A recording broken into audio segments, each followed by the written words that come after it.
नमस्ते, स्वागत है आपका आज की क्लास में। मैं चित्रा शर्मा लेके आई हूँ आपके लिए BSTC का स्पेशल पेज। इसमें अपन ऑल ईयर्स पेपर सॉल्यूशन कर रहे थे।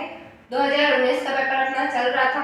37 तक की क्वेश्चन अपन ने कंप्लीट कर लिए थे लास्ट तक की क्लास में, और आज अपनी लास्ट क्लास है जिसमें अपन 38 से 50 तक के क्वेश्चन करने वाले हैं। ठीक है, फिर आपका 2019 का पेपर पूरा हो जाएगा। चलो शुरू करते हैं आज की क्लास। आज की क्लास का अपना पहला क्वेश्चन है, क्वेश्चन नंबर 38। आप शिक्षण कौशल की प्रगति के लिए सर्वोच्च महत्व प्रदान करेंगे। आप शिक्षण कौशल की प्रगति के लिए सर्वोच्च महत्व प्रदान करेंगे। उच्च गुणवत्ता का कक्षीय शिक्षण कार्य, अधिकाधिक ट्यूशन कार्य, उत्तम पुस्तकों का लेखन, शिक्षण कार्य में पलायन। पलायन मतलब भाग जाना, तो शिक्षण कार्य से भाग जाना उत्तम शिक्षण की प्रगति के लिए सही है क्या? नहीं है, तो ये तो गलत। उत्तम पुस्तकों का लेखन, अच्छी पुस्तकें मार्केट में कई सारी अवेलेबल है। क्या वो सब आपको याद है? क्या वो आप सबके बिना समझाए समझ में आ गई? नहीं, तो प्रगति तो यहाँ पे नहीं होगी। अधिकाधिक ट्यूशन कार्य, बहुत सारा आपको ट्यूशन का होमवर्क देते हुए या बहुत सारी जगह आपको ट्यूशन भेज देवे, आप घर पे आके रिवाइज नहीं करोगे तो क्या आपका अच्छा शिक्षण होगा क्या? नहीं होगा। रॉन्ग। उच्च गुणवत्ता का कक्षीय शिक्षण कार्य, अभी आपकी क्लास चल रही है, इस क्लास में आपको जो भी मैं पढ़ाऊं वो यहीं पे क्लियर हो जाए। सबसे बेस्ट तरीका तो वही है भाई, मैंने जैसे आपको ये क्वेश्चन करवाया, ये क्वेश्चन मैंने इतना अच्छे से समझा दिया कि आपके दिमाग में सेव हो गया कि भाई शिक्षण कौशल की प्रगति के लिए सर्वोच्च महत्व किसको देंगे? उच्च गुणवत्ता का कक्षीय शिक्षण कार्य। ये यहीं पे सेव हो गया, मतलब यहाँ पे क्या है, क्लास आपके दिमाग में समझ में भी आ गई और याद भी हो गई। तो ये कैसा हुआ? उच्च स्तर का कक्षीय शिक्षण कार्य। तो कक्षा में जो पढ़ाए वो वहीं पे कंप्लीट हो जाए। तो ठीक है, क्लियर है आपका आंसर? अगला क्वेश्चन, क्वेश्चन नंबर 39। शिक्षकों के प्रशिक्षण से, शिक्षकों के प्रशिक्षण से उनका विषय ज्ञान बढ़ता है, उन्हें नियुक्ति प्राप्त होती है, उनका शिक्षण ढंग सुधरता है, उनकी नेतृत्व क्षमता बढ़ती है। अब शिक्षकों के प्रशिक्षण से क्या मतलब है? शिक्षक कैंप चलते हैं आपके, 3 दिन की छुट्टी आती है कई बार, और अभी आप लोग BSTC करोगे, वो भी प्रशिक्षण ही है आपका। तो उससे क्या होता है? ट्रेनिंग क्यों चलती है उनकी? क्योंकि उनका शिक्षण का ढंग सुधर सके, है ना, बच्चों को वो अच्छी तरीके से समझा सके, समझ सके और पढ़ा सके, बेहतर उनके पास रणनीति हो, पढ़ाने का तरीका हो। तो उसके लिए क्या होता है? शिक्षकों के प्रशिक्षण शिविर चलाए जाते हैं। शिक्षण शिविर, शिक्षक शिविर ऐसे करके चलाते रहती है सरकार बार बार, है ना, और आप लोगों को ट्रेनिंग दे रहे हैं। तो वो सब किसके लिए? शिक्षकों के ढंग को नियुक्ति देने के लिए नहीं होता है, विषय का ज्ञान बढ़ाने के लिए भी नहीं होता है, और नेतृत्व क्षमता बढ़ाने के लिए भी नहीं होता है। मैं इन तीनों को गलत इसलिए कर रही हूँ क्योंकि अपने को ध्यान किस पे रखना है? 3 नंबर पे। मछली की आंख क्या है? 3 नंबर। तो हमें सीधा सट एक ही चीज याद रखनी है कि भाई जो बेस्ट आंसर है, जो एकदम करेक्ट है, उसी पे ध्यान देना है। 2 नंबर किससे आएंगे, 1 नंबर किससे आएंगे, उससे कोई लेना देना नहीं है। ठीक है, क्लियर है? अगला क्वेश्चन, क्वेश्चन नंबर 40। सामाजिक रूप से परिपक्व व्यक्ति के श्रेष्ठ लक्षण है। सामाजिक रूप से कोई आदमी परिपक्व हो जाता है तो उसका श्रेष्ठ लक्षण क्या है? क्रोधपूर्ण व्यवहार करना? नहीं। संयमपूर्ण व्यवहार, संवेगात्मक रूप से अस्थिर व्यवहार, तटस्थ व्यवहार। सबसे बेस्ट आंसर कौन सा है? संयमपूर्ण व्यवहार। अस्थिर व्यवहार नहीं करना चाहिए उसको, क्रोधपूर्ण भी नहीं करेगा, तटस्थ भी नहीं रहेगा, है ना, तो वो कौन सा होगा? संयमपूर्ण, यानी हर चीज में संयम रखने वाला। ठीक है, क्लियर है? Question number 41। वर्तमान शिक्षा का आधारभूत उद्देश्य क्या है? परमार्थ एवं मोक्ष प्राप्त करना। मोक्ष कौन करेंगे? साधु संत प्राप्त करेंगे। आप लोग तो मोक्ष प्राप्त करने के लिए पढ़ रहे नहीं हो, आप लोग तो किसके लिए पढ़ रहे हो? नौकरी के लिए, आरटीसी में कॉलेज मिलने के लिए, व्यवसायिक कौशलों की प्राप्ति, कुछ ठीक है, जागृति उत्पन्न करने का साधन, जागृति आप लोग उत्पन्न कर ही नहीं रहे हो अपने अंदर, व्यक्तित्व निर्माण का साधन, सबसे बेस्ट आंसर क्या जाएगा, व्यक्तित्व निर्माण का साधन। आज की शिक्षा किसके लिए है, लैंग्वेज डेवलप हो रही है आपका, उठना बैठना डेवलप हो रहा है आपका, पर्सनैलिटी निर्माण हो रहा है ना, पर्सनैलिटी डेवलप हो रही है। तो वर्तमान शिक्षा का आधारभूत उद्देश्य क्या है, व्यक्तित्व निर्माण का साधन। क्लियर है सबके। अगला क्वेश्चन, क्वेश्चन नंबर 42, समाज में व्याप्त बुराइयों का अध्ययन करने का उपयुक्त साधन है। समाज में व्याप्त बुराइयों का अध्ययन करने का उपयुक्त साधन है। छात्रों से संपर्क, अभिभावकों से संपर्क, सामाजिक सर्वेक्षण, पुस्तक अध्ययन। सामाजिक सर्वेक्षण, मैं समाज में जाओ, घूमो, मिलो, देखो, समझो, है ना। सर्वेक्षण का मतलब क्या होता है, सर्वेक्षण मतलब उसको एनालिसिस करना, वहां पे जाना, रिसर्च करना। तो सामाजिक जब रिसर्च करोगे आप तो समाज में व्याप्त बुराइयों का अध्ययन कर पाओगे और यही सबसे उपयुक्त साधन है इसका। ठीक है, अभिभावकों के संपर्क से इतना पता नहीं चलेगा, छात्रों के संपर्क से भी नहीं चलेगा, पुस्तकों के अध्ययन से भी नहीं चलेगा, क्योंकि कई सारी ऐसी व्याप्त बुराइयां हैं जिनको आप वहां पे उनके बीच में जाके देखोगे तब भी आपको पता चलेगा। ठीक है, क्लियर है। क्वेश्चन नंबर 43, यदि शिक्षक छात्र के प्रश्न का उत्तर देने में असमर्थ हो तो उसे चाहिए कि कहे कि प्रश्न ही गलत है, जानकारी प्राप्त करके बताया जाएगा, कक्षा से ही उत्तर निकलवाने का प्रयास करेंगे, छात्रों को गृह कार्य में दे देंगे। और मार साहब बढ़िया था, कोई क्वेश्चन ही ना आ रहे और छात्र था कुमार पूछे भाई मार साहब क्वेश्चन को आंसर बता दो, ठीक है, क्या क्वेश्चन ही गलत है, ऐसे करोगे क्या, नहीं करोगे भाई, क्वेश्चन ही गलत बता दिया, जानकारी प्राप्त करके बताया जाएगा। ये क्या है, बिल्कुल सही है भाई, अभी मेरे को पता नहीं है, मैं कल परसों तक देख के बता दूंगा, है ना भाई। टीचर अगर वो थोड़े ना है कि सारी चीजें उसको पता है, जरूरी थोड़े ना, वो भी भूल सकता है कोई चीज, तो वो क्या कहेगा, जानकारी प्राप्त करके बताया जाएगा। कक्षा से ही उत्तर निकलवाने का प्रयास नहीं करेंगे और गृह कार्य में तो बिल्कुल भी नहीं देंगे। ठीक है, क्लियर है। क्वेश्चन नंबर 44, यदि आप बच्चों की क्षमता को, योग्यता को निखारना चाहते हैं तब आप निम्न में से किसे अनुमोदित करेंगे। अनुमोदित यानी बताओ क्या होगा, मतलब जोर किस पे देंगे, कौन सा कार्य सबसे ज्यादा करेंगे। अनुमोदित यानी पक्ष में होना, जोर करना, ऐसा है ना भाई, किससे ज्यादा प्रेफर करेंगे। यदि आप बच्चों की योग्यता को निखारना चाहते हैं तो आप निम्न में से किसे अनुमोदित करेंगे। विषय में रुचि पैदा करना, अनुभव के ढांचे को विकसित करना, इंद्रियों को तेज करना या मानसिक क्षमता को प्रशिक्षित करना। सबसे ज्यादा क्या करेंगे, अगर बच्चे की योग्यता को निखारना है कि भाई बच्चा ज्यादा से ज्यादा योग्य बने तो अपन क्या करेंगे, मानसिक क्षमता को प्रशिक्षित करेंगे। क्लियर, समझ में आ रहा है ये थोड़ा थोड़ा।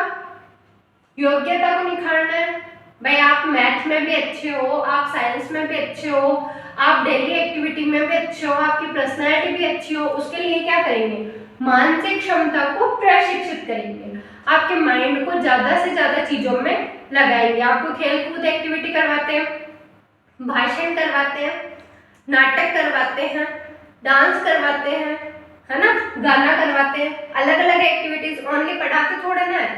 तो वो क्या कर रहे हैं, मानसिक क्षमता को प्रशिक्षित करना। ठीक है, क्लियर हुआ ये। क्वेश्चन नंबर 45, बच्चों को दंडित करने का मुख्य उद्देश्य है। बच्चों को दंडित करने का मुख्य उद्देश्य है अपना प्रभुत्व स्थापित करना, नहीं, दूसरों को इस कार्य को करने से रोकना, नहीं, दोषी छात्र को सुधारना, जो गलती हुई है उसका प्रतिकार करना, नहीं। अंडरस्टूड है एजुकेशन, समझाने का कोई मतलब नहीं है। बच्चों को दंडित किया है, क्यों किया है, ताकि दोषी छात्र सुधर सके। समझ में आ गया होगा ये सबके। अगला क्वेश्चन, क्वेश्चन नंबर 46, छात्रों को शिक्षित करने के लिए शिक्षक की जो भूमिका है उसे इस तरह समझा जा सकता है। एक, छात्रों के समक्ष एक अच्छा उदाहरण रखा जाए जिसका वे अनुकरण करें। अगला, प्रभावी शिक्षण पद्धति द्वारा छात्रों की सहायता की जाए। उसके आगे, कक्षा प्रबंधन तकनीक पर शिक्षक को सूचना प्रदान करना। फोर्थ है, कक्षा में छात्र के उचित स्थान पर बैठने की व्यवस्था को सुगम बनाना। अब छात्रों को शिक्षित करना है, उसमें बैठने के स्थान ये ज्यादा इम्पोर्टेंट है ही नहीं, ठीक है। उसके अलावा छात्रों के समक्ष एक अच्छा उदाहरण, ठीक है। कक्षा प्रबंधन तकनीक पर शिक्षक को सूचना, इसका कोई सेंस नहीं है, तो सबसे बेस्ट आंसर क्या दिख रहा है? प्रभावी शिक्षण पद्धति। शिक्षक की भूमिका किसमें चलेगी? शिक्षण में। शिक्षण कैसा होना चाहिए? प्रभावी होना चाहिए, ठीक है।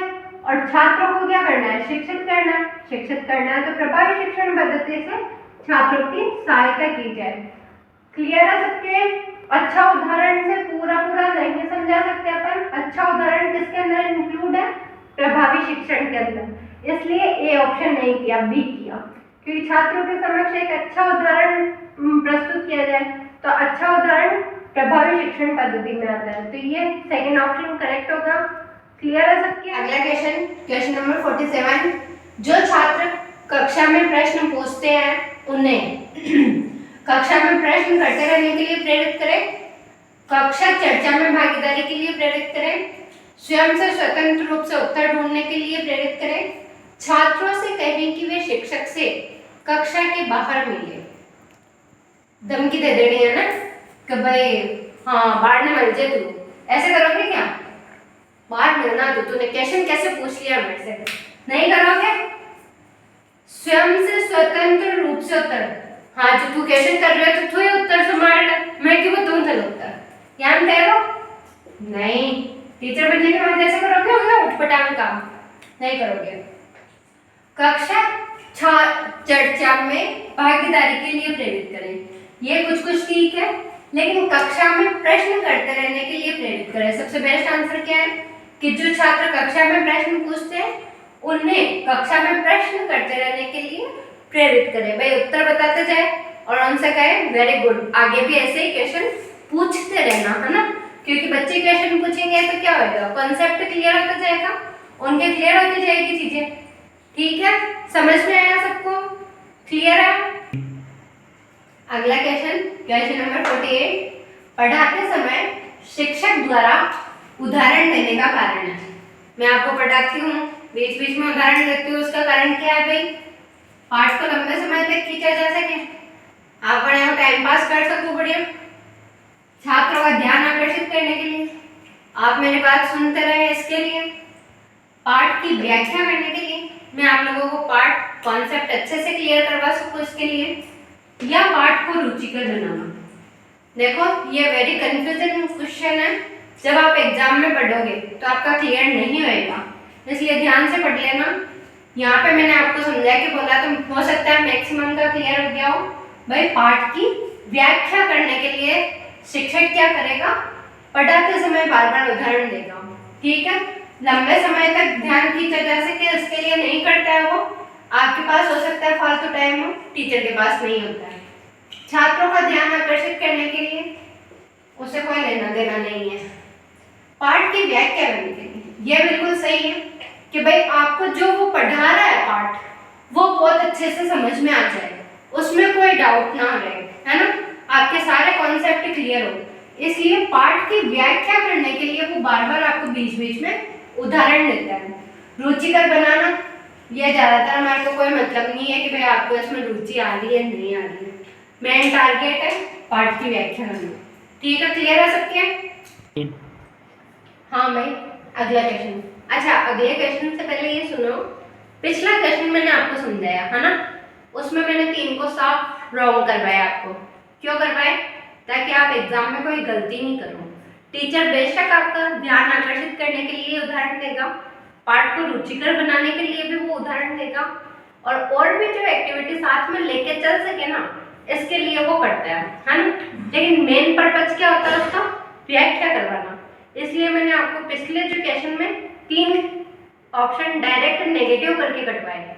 भाई आपके ध्यान आकर्षित से मतलब नहीं है, पाठ को रुचिकर बनाने से मतलब नहीं है, और एक और जो भी था जो, है ना। लेकिन अपना मेन टारगेट क्या था? 3 नंबर। 3 नंबर कब आएंगे? जब अपन बिना कंफ्यूज हुए सही आंसर करेंगे। बिना कंफ्यूज होंगे कब करेंगे अपन? जब 3 को अपन बिल्कुल गलत कर देंगे, भाई नहीं इससे हमारा मतलब नहीं है, तब आप क्या करोगे? सही आंसर तक एग्जैक्ट पहुंचोगे। ठीक है, तो उसमें ध्यान आकर्षित करना वगैरह सब था, उसमें एक दो नंबर मिलेंगे आपको, और वो मैंने कटवाए इसलिए ताकि आपके पूरे 3 नंबर आ सके, है ना। लास्ट ईयर पेपर क्यों करते हैं अपन? क्योंकि कुछ क्वेश्चन ऐसे रहेंगे जो आपके इस बार भी आने की पूरी संभावना रहेगी। 50 200 आप क्वेश्चन करोगे तो पूरे पॉसिबल है कि 20 क्वेश्चन आपको मिल जाए एग्जाम में, या उनके आसपास से मिल जाए। ठीक है, अब अपन अगला क्वेश्चन करते हैं। क्वेश्चन नंबर 49, आपके अनुसार शिक्षा का उद्देश्य है व्यक्तित्व और चरित्र निर्माण, अच्छे नागरिक तैयार करना, ज्ञान प्रदान करना, समाज सुधार करना।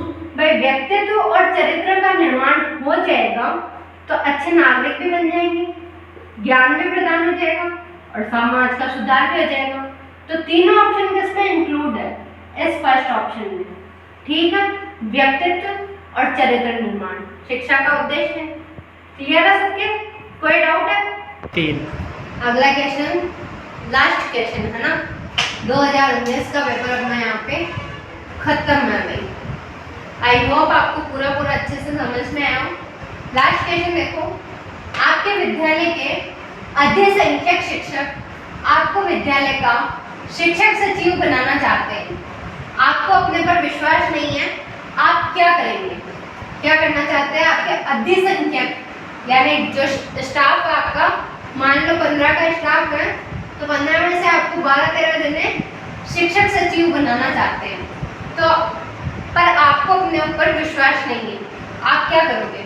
उन्हें रुखाई से मना कर देंगे, मतलब बहुत बैडली तरीके से, हार्श तरीके से आप उनको मना कर दोगे, ऐसा करोगे? नहीं, बात कोई भी हो, रुखाई से बात करना तो बिल्कुल गलत तरीका है, ये वाला करेंगे ही नहीं। उन्हें बता दें कि आप योग्य नहीं हैं। अब 12-13 जने आपको कह रहे हैं कि शिक्षक सचिव आप बनेंगे, लेकिन आप क्या कहोगे? नहीं, मैं तो योग्य ही नहीं हूँ। ऐसा नहीं करते हैं, है ना। चुनौती स्वीकार कर सभी मामलों में उनके सहयोग की कामना करेंगे। ये सही हो जाएगा भाई। अपने स्थान पर अन्य शिक्षक, भाई 12-13 जनों ने पहले सोच समझ के तो किया है, तो ये काम भी नहीं करेंगे। ठीक है, तो इसका सही आंसर क्या जाएगा? चुनौती स्वीकार कर सभी मामलों में उनके सहयोग की कामना करेंगे। ठीक है, आई होप आपके क्लियर हुआ हो। ये था आपका 2019 का पेपर। बहुत मुश्किल से लास्ट वाली क्लास में काफ़ी प्रॉब्लम आई है, पर फाइनली खत्म हो गया। आगे अपना प्रोग्राम रहेगा 2020 का पेपर करेंगे अपन, और उसके साथ ही एक सिलेबस की वीडियो डाली जाएगी आपके, ताकि आप अच्छे से समझ सकें, और कोशिश करेंगे कि आपके पूरा सिलेबस एक बार ढंग से पढ़ा दिया जाए, ताकि आप लोगों के दिक्कत नहीं आए, है ना। आप लोग अपने सुझाव कमेंट में बता सकते हो कि 2020 की पेपर से पहले अपन कोर्स पूरा पढ़ लें या पेपर ही करते चलें। तो इसके लिए आप सबका वेट रहेगा। ठीक है, धन्यवाद। राधे राधे।